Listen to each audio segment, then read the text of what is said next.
The link between vaccines and autism has been completely disproven.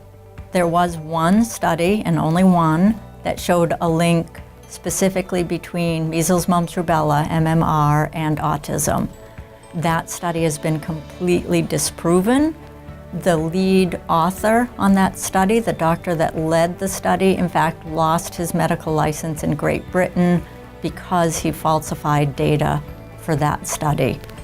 There have since been a number of studies that look very specifically at measles, mumps, rubella vaccine and autism, and at vaccines in general and autism, and none of them have shown any link whatsoever.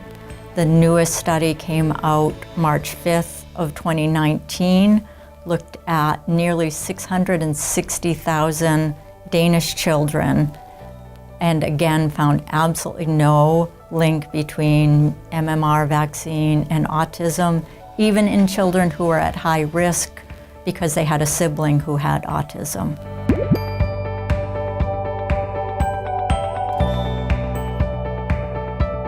Our vaccine series now actually exposes babies to less immune proteins than the older vaccines. Because we purified the vaccines, your baby's system now has to handle less, and yet the vaccines work as well, or in some cases better than they used to.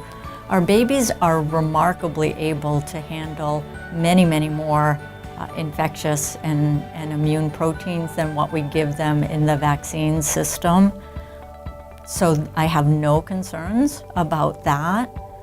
Additionally, when you look at the vaccine schedule, each one of the vaccines gets tested extensively before it gets added to the routine schedule to make sure that our children can respond to those vaccines and that it doesn't affect the other vaccines that they get at the same time. So it makes sure that they can respond to a new vaccine that's being added, but that they also still respond just as well and with no more side effects to the other vaccines that are given at the same time.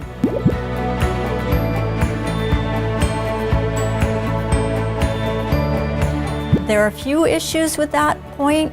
One is that natural immunity is not always 100%. Children who get pertussis, which is whooping cough, can get it again. So it doesn't work completely. Additionally, you run severe risks for children getting the actual diseases.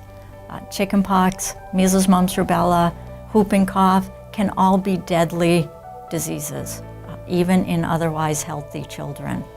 So it seems to me not worth the risk of having a child have a severe infection, possibly fatal, possibly have lifelong complications from that infection, rather than get a vaccine and give them lifelong protection from that.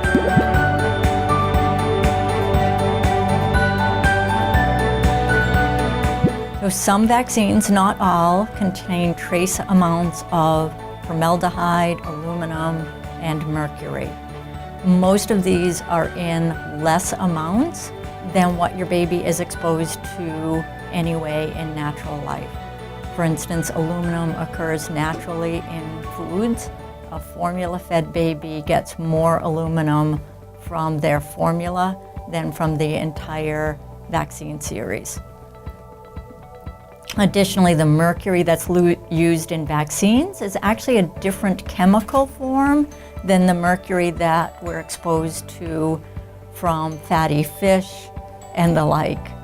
The mercury that's in vaccines actually does not seem to accumulate in the body. Your body goes in and it goes out, so it doesn't stay there. And most of our vaccines are now mercury-free as well.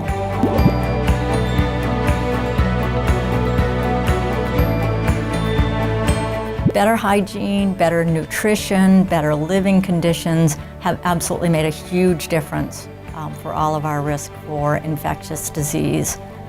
But vaccines have made a huge reduction in those infections as well.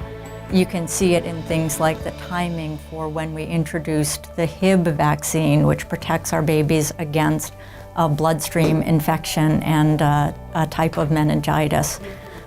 And in the 5 to 10 years following the incidence, following the introduction of that vaccine, the rate of that infection dropped by more than 90%.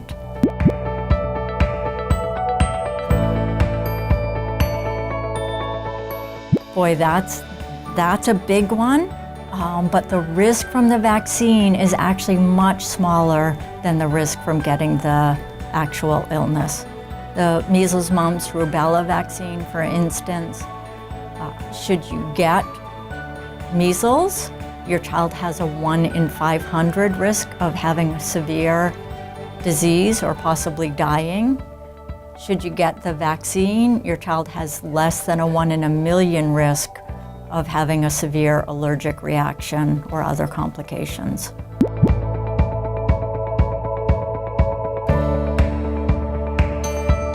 Vaccines cannot cause the diseases that they're preventing. That was an issue for the old oral polio vaccine. It was very rare, but it did happen. We no longer use that vaccine in the US. So none of the vaccines that are currently used in the US can actually give your child the illness. Even the live viral vaccines are a modified virus that cannot cause a full-fledged illness. Sometimes a few weeks out for some of the live viral vaccines, you can see a fever or another reaction to the shots as your child is building up immunity, but it cannot cause the full-fledged illness. When you see people who say, oh, I got the flu shot and then I got the flu, it's truly coincidental.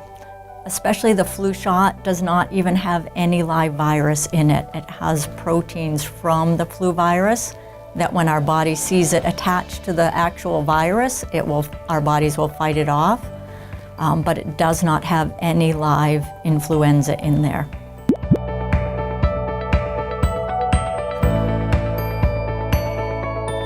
We are so fortunate in the United States that we don't see vaccine-preventable diseases often, but they're still there. And what we are relying on to keep those rates low is what's called herd immunity. If enough people in the community are protected from a disease, then any two people who could get the disease don't bump into each other. So even if one person by chance gets the vaccine, they don't bump into anybody else, so it can't spread. But herd immunity requires that most of our community get vaccinated. For instance, for measles, herd immunity requires that 90% of people get vaccinated. Some people can't get vaccinated. Some people have cancer. Some people have immune problems. They can't get vaccinated. Their protection depends on other people being willing to vaccinate so that those susceptible people don't get the disease. There was just an outbreak of measles in Washington State that was caused entirely because only about 70% of 5-year-olds going into kindergarten had chosen to get vaccinated. And because that vaccine rate was so low, one case of measles was then able to spread. The same thing happened a few years back in California.